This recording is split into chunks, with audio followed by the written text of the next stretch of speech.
Yo entré a la compañía hace 3 años y digamos que la primera cosa que tuve que entender de la categoría es que era una categoría ya madura, o sea, ya de mucho tiempo, y dentro de la complejidad que tenía estaba un tema de cambio que estaba teniendo la marca.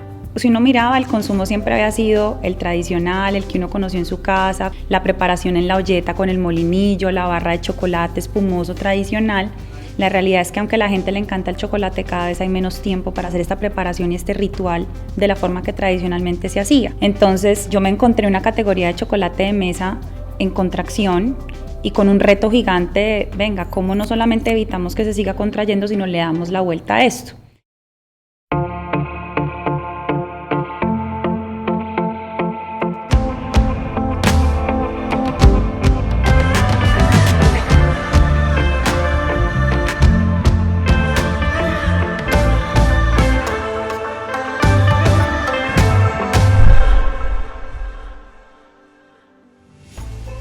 Y la respuesta clave a eso era apoderarnos un poco de la generación joven para mantener vigente esta categoría, porque ya las personas que vienen consumiendo están muy acostumbradas al producto. Sabemos que dentro de los diagnósticos que se le han hecho a la categoría, uno de los más importantes era entender que una de las grandes barreras de consumo era la preparación del producto. Jorge Eusebio, que era nuestro presidente en ese momento, él había estado también en el negocio de café, y una de las cosas que había fomentado mucho el consumo, el incremento del consumo del café había sido el desarrollo de las cafeteras. Pero en el mientras tanto, la marca y la categoría no se podían quedar quietas. Entonces nosotros arrancamos digamos que innovando a partir de, venga, tengo un chocolate Corona que ahora es instantáneo, que es el Corona Flash.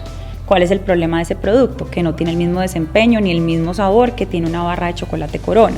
Entonces, lo que estábamos trabajando en ese momento era, venga, para conquistar a esos jóvenes y para traerlos acá, entonces hagamos recetas, porque a la gente joven le gusta tomar bebidas versátiles, que no sea siempre lo mismo, que me varíes en el día, no me des todo lo mismo porque yo me aburro.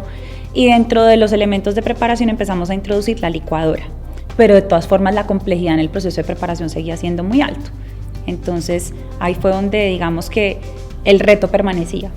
Entonces, entendiendo esto en un viaje, alguna vez vimos un electrodoméstico que calentaba las sopas y las preparaba y las dejaba en su punto. Ahí se nos prendió un bombillo y dijimos, oiga, ¿por qué no puede haber un electrodoméstico que prepare el chocolate tal cual debe quedar? Entonces, en ese momento hablé con un amigo que importaba producto y le dije, venga, ¿qué podemos hacer? Traigámonos unas de esos electrodomésticos y probemos qué pasa con el chocolate. Nos trajimos unas unidades, esas unidades las llevamos a unas cafeterías que venden súper bien chocolate en el mercado y se las entregamos. Y al finalizar el piloto, 2 meses, estas cafeterías estaban felices con el tema de la preparación del chocolate porque se les hacía más fácil, era muy práctico y segundo, el producto quedaba en la temperatura perfecta, con la espuma adecuada. Lo llevamos y dijimos, vea, tenemos una súper idea, esto puede funcionar, pero encontramos muchas personas que no estaban de acuerdo con el lanzamiento de la chocotera porque decían, la gente no quiere tener más electrodomésticos en el hogar. En una reunión con el que era presidente en su momento de Nacional de Chocolates, Jorge Eusebio Arango, y le contamos la idea y a él le sonó, le dijo, a mí me gusta mucho esta idea, vamos a darle velocidad, esta es una forma de dinamizar la categoría. Y hay 2 puntos muy importantes a resaltar. El primero, la terquedad, si uno le crea algo, pues sea terco hasta que lo pueda sacar adelante. Y el segundo, hay que conseguirse un aliado que nos le ayude a uno a movilizar el tema, y en ese caso fue Jorge Eusebio que nos ayudó a movilizar el tema chocotera, que ahora es una realidad. Digamos que nos tocó sentarnos con distintas empresas y entre esas investigaciones y averiguaciones o acercamientos definimos que era CEP. Digamos que cuando ya teníamos a CEP empezamos a hacer un desarrollo de unas primeras chocoteras. Ahí lo que hicimos fue hacer unos prototipos, empezar a buscar qué había en el mercado que se pudiera parecer a lo que teníamos que desarrollar. Y nosotros ya después hicimos como un estudio donde definimos cuál era el mejor prototipo de chocotera y sobre esa empezamos a hacer mejoras en tiempos, en capacidad de tazas, pues como en preparación en términos de espuma y en el desempeño del chocolate. Nosotros ahí tuvimos que actuar, digamos, muy estratégicamente de la mano con ASEP, tanto aquí desde mercadeo, el conocimiento del consumidor, como ellos el know-how de los electrodomésticos para poder llegar a un producto que satisfaciera las necesidades del mercado. Partimos de ese nombre Chocotera y lo que empezamos a ver fue, le llamamos turbo concepto porque empezamos a crear conceptos alrededor de esa chocotera. Y entonces el estudio se trataba de sentarnos, co-crear con un grupo de mamás y definir un concepto. Luego ese concepto nos sentábamos con otro grupo de mamás y definíamos otro concepto, y así, hasta que el concepto ganador entonces fue tu chocotera calienta, derrite y espuma el chocolate en solo 2 pasos. Y entonces con eso ya hicimos todas las piezas de publicidad con base a ese concepto, pero adaptado al tipo de cliente que tuviéramos. De ahí entonces, con todas las mejoras hechas, definimos cómo íbamos a salir al mercado y empezar a hacer el modelo de negocio.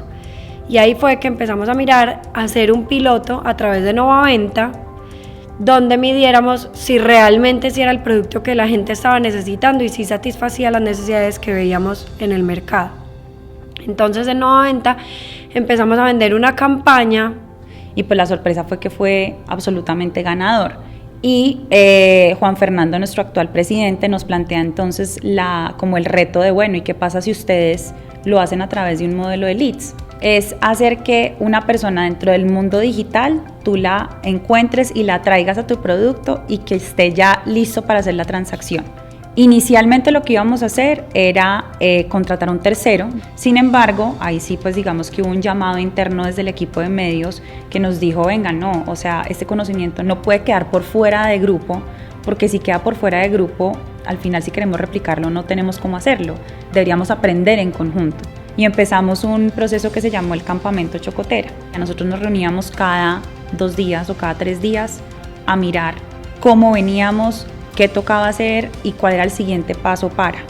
El primer día salió el comercial al aire y se cayó la página, porque pues el servidor no aguantó la cantidad de demandas que hubo. Pues ahí obviamente entonces entendimos que teníamos que tener una mayor capacidad, la agencia se ajustó, fue muy rápido, o sea, al otro día ya estaba solucionado, pero ese primer día generó pues como la tensión.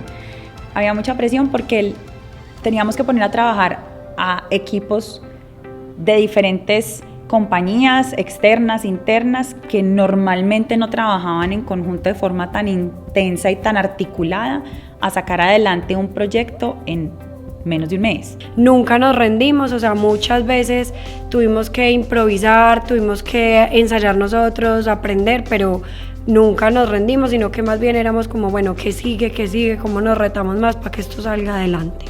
Que uno de los retos más grandes que hubo fue que se sintiera apropiada por la marca Corona. Entonces digamos que ahí el trabajo siempre fue muy pensado en, venga, ¿cómo hacemos para que esto sea así? Y si ustedes se fijan en el comercial, aparece Chocolate Corona presenta la nueva chocotera CEP.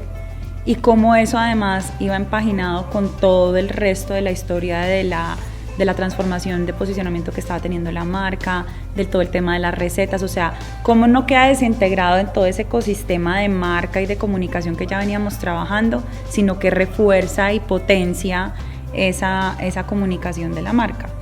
La expectativa inicial eran 10.000 chocoteras hasta en el 2018.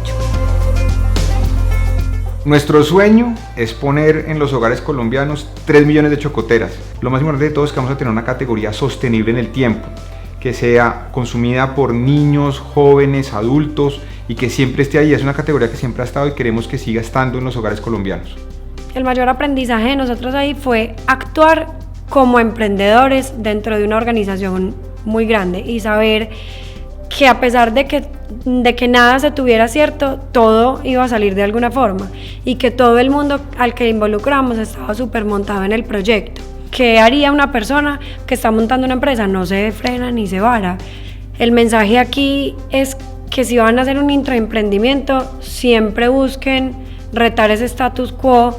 Aquí lo que hay que hacer es ir más allá, usar mucho esa creatividad, el tema de design thinking, de ir, pilotear, probar, venir, volver, ajustar. Así nos tocaba a nosotros, pues aunque no eran unos estudios súper mega formales, estas metodologías pues ayudan mucho a que los proyectos vayan fluyendo sin necesidad de hacer esos mega estudios o pasos grandes y largos que normalmente lleva un proyecto en una empresa normal. Yo siempre chocotera para que haya mucho más chocolate en los hogares colombianos.